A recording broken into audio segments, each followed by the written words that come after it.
So here's some audio footage of me going through some of the texting stuff with Kevin. So yeah, it's going through some examples of my stuff, sharing it with him, going through it, going on a little bit of a deep dive on that. You can just go straight for logistics on those really hot leads. I still prefer a bit of a back and forth first before seeding logistics. And if it's not a super hot lead, but she's still kind of showing interest, then I will definitely have a decent back and forth. This is similar. I say, something simple like, "Hey, nice meeting earlier." It was, and then she's actually making a reference to the conversation. So she says it was a lovely jubbly surprise, because that's actually a reference to the conversation. So I was teaching her like a new phrase, a British phrase. Yeah. You are learning well. I'm a better teacher than I thought I would be.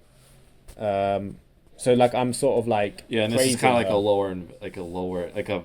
a less verbose texter. Yes, exactly. My idea, like my mental model of how things work is every person has a personality that's okay. You're in a real-time interactive personality and a different personality over written communication, and there's no correlation between the two. Yeah. Like you can just meet the most verbose, like engaging person in person, but then they're like, oh, okay, but then over text they're like, oh, one word answer, like, or the opposite. Okay, you get that real life, real time person, like, okay, one word answer if that, but then over text they're like, yeah. Like there's like not like that's the way I'm understanding because like there's this every person has two personalities, they don't overlap. Like there's no correlation. Yeah. And obviously you can have super engaging in both areas, but like there's not a lot of correlation. Yeah.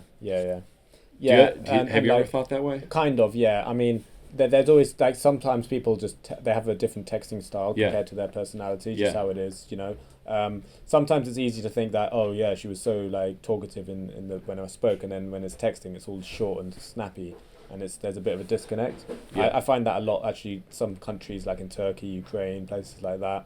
But sometimes it's just a language thing. They can't be bothered to talk to text that much, and I prefer it. Less work to do really. It's more simple. But yeah, so here I'm kind of assuming the role of the teacher. So I'm almost like the one setting the frame of I'm almost like the authority figure, and she's submissive to me. So there's that undertone as well. You can create these little mini narratives where you can play on that sort of dynamic of man to woman, but in a different context. So here it's like teacher student. So if you're assuming the role of teacher and she's the student, then you can really sort of play on that sort of authority dynamic. Yeah. So here I'm sort of praising her, saying to her that she's learning well. So it's like praising her as my student. So it's like, it's establishing that frame. But you have to promise me something. So here it's like almost like forcing investment in a way, which can be good, because she's like, what? Whenever you leave like something like this, it's like it kind of creates like curiosity. It kind of creates sort of like, oh, tell me what's going on, and it's like anticipation. It's kind of forcing anticipation in a way, but it does work and it's quite effective. Yeah, I'm gonna take a picture of that. Yeah. Oh, okay. But you have to promise me something. What? That you will not go into your football hooligan mode during our lessons. So it's like creating that sort of, it's a bit of role play in a way, but it's like I was making a reference to her being a football hooligan because she was wearing like a football shirt. She was very feminine, she's Brazilian, but she was wearing like a football t-shirt, and so I accused her of being a football hooligan, which is in stark contrast to how she actually was. She was very sweet, very feminine.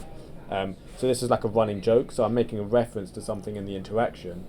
She also made a reference to something in the interaction as well about the lovely jubbly thing. So I'm making that joke, bringing that joke back. So callback humour is very powerful, especially in texting. The way to look at texting actually is really just an extension of the initial interaction. So it's not massively different. Yeah. It's just all it is that you've got more time to think. So you can really spend a bit more time thinking like, okay, cool, let's make this interaction more powerful. Whereas on the interaction, in the day game interaction, you're a bit on the spot. So you got to do things a bit quickly. And then it's just a bit more back and forth, really. You must be well behaved with me. Although a part of me is curious to see this crazy side of yours. When you accuse girls of being a bit crazy or weird or whatever, it's very powerful.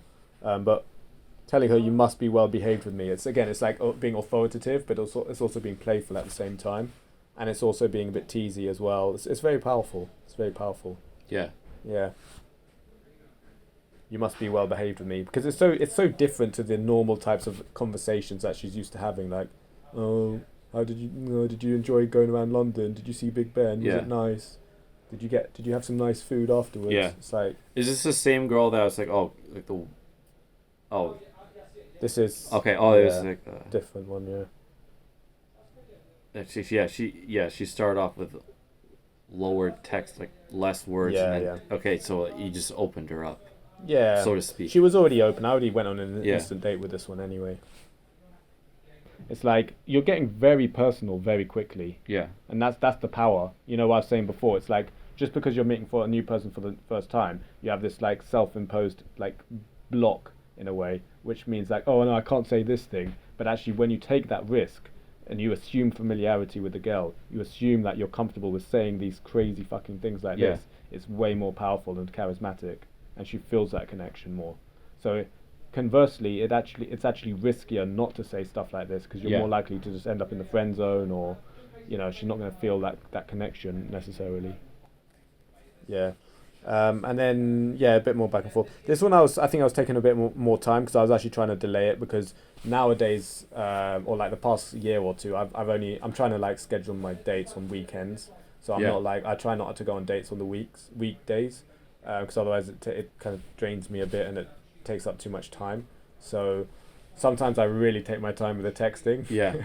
Just for that reason, so I can buy a bit more time. And also I don't like to spend all day texting as well. I don't like to be pen pals. I only want to send like 2 or 3 messages a day, and that's it.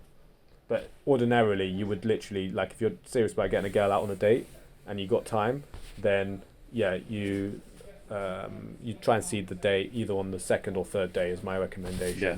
Or if you're pressed for time, then literally do what you did. First message. Yeah.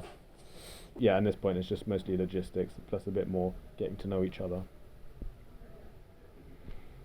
Yeah, so it's essentially a bit of a back and forth, not too much, and then seed the date. Mm-hmm. So normally my texting model is text for either ask her out on the 2nd or 3rd day of texting. Yeah. So, and that's if you've got time. So like what you're doing here is essentially seeding the date in the first message, which works well when you have a limited time constraint, which is, I guess, is what you're trying to go for. I have no second chance. So. Yeah. So I think in the current circumstances, that's probably a good option. Because, I mean, you've exchanged Instagrams as well, so she'll also get a bit of value there from you as well. And obviously you've had a big instant date and spent a lot of time with her anyway, so you don't need to spend too much rapport or back and forth with the texting anyway. So your texts are like about as verbose as mine. I think. Yeah. So it's like, it's not inherently bad to do the verboseness. It's just as long as it's engaging and that's just who you are, then. Yeah, I mean, it's important to invest as, I'd say, mirror her level of investment. So don't invest more than her. Yeah. Like if she's giving you 1-line answers, don't write a whole fucking paragraph, because otherwise you're over investing compared to her. Yeah. Keep it short and snappy if she is as well. And likewise with the text frequency. So like, you don't want to be texting her 2 minutes later every time and she's taking half an hour. Normally I go by take as much time as she is plus a bit extra. Mm-hmm. It's, you don't have to be too, like I've said this again, this is very, very generic advice. So like, I've said this exact same advice to some guys before, and they turn around and say, well, actually that doesn't really resonate with me because I prefer to be more authentic and honest. Yeah. And like if I see my phone, I see a message, I'm just going to reply straight away. And I'm like, you know what? That's absolutely cool, because that's ultimately who you are.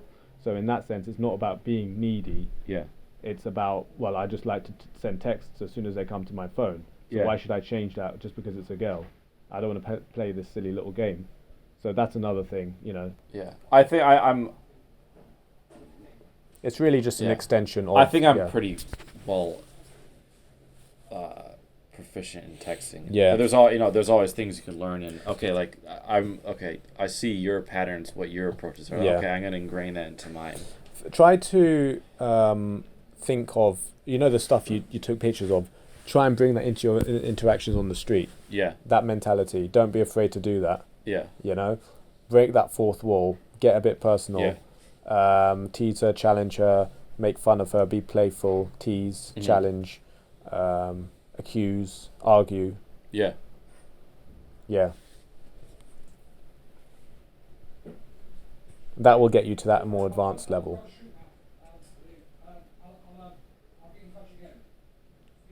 Yeah, I used to do like the. Yeah, it's funny. I used to do like the accusing and arguing like in a playful way. Yeah. Not actual. No.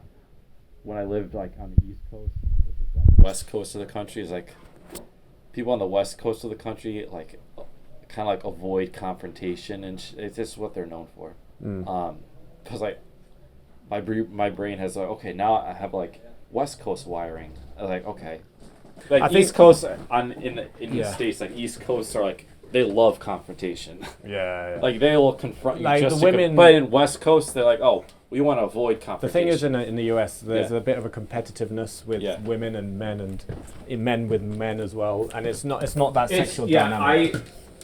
I think it's way more competitive in the States. Yeah.